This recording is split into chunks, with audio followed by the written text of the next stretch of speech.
Joining me now, Shawn VanDiver. He is the founder of AfghanEvac, the coalition working with the government to evacuate and resettle Afghans in the United States. Shawn, this has been a very important period of time right now as we're learning more information about their decisions. What message does this send, though, to the world and potential future allies? Well, thank you for having me on tonight. The message that it sends is that the United States commitments are temporary and conditional. And that simply can't be true if we want our servicemen and women to be able to go downrange and execute against the United States interests. We have to be able to keep our commitments. How instrumental were these people to the ability of our U.S. military to be successful? Look, the truth is that, you know, veterans of my generation, the post 9/11 generation, veterans of the Vietnam era, anyone who served with partner forces in country or with partners in country would tell you that they were absolutely instrumental. We couldn't do our job without them. And in many cases, they saved our lives. Mr. Holman talked about vetting. I mean, he's simply incorrect, right?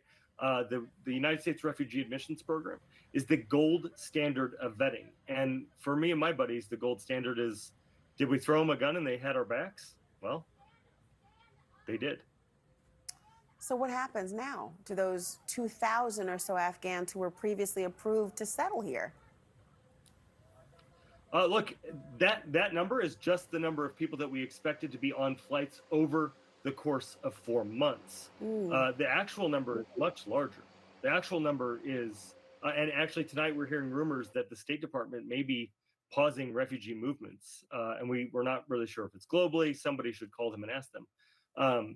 But look, thousands and thousands of these folks who were family of U.S. service members, folks who were prosecutors and lawyers who put the Taliban in jail, folks who were women pilots in the Afghan military and partner forces who served alongside our brothers and sisters in uniform.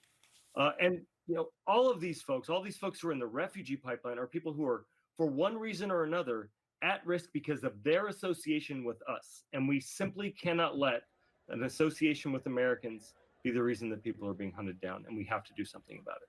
Have you heard from any of them? I mean, what are they telling you? What's their reaction today? Listen, people are panicking. People are really worried. And the truth is that we don't know what comes next, right? We're still waiting on implementation guidance from the State Department. And the way this was rolled out was, frankly, left a lot to be desired, right? Nobody at State Department knew this was coming, we don't think. And what it did is it caused panic amongst advocates, amongst our veterans, and amongst the Afghans themselves who have been waiting already for 3.5 years for us to keep our commitments to them. They've waited long enough. What about the 180,000, I think, plus refugees who've already settled here since the withdrawal? Are they now concerned about being at risk of being deported? So there's both refugees and SIVs, or special immigrant visa holders. Neither of them should be worried about being deported. So far, we don't think that's going to happen. They haven't made any indications of that. In fact, President Trump had a lot to say about the Afghanistan withdrawal during the campaign, during the RNC.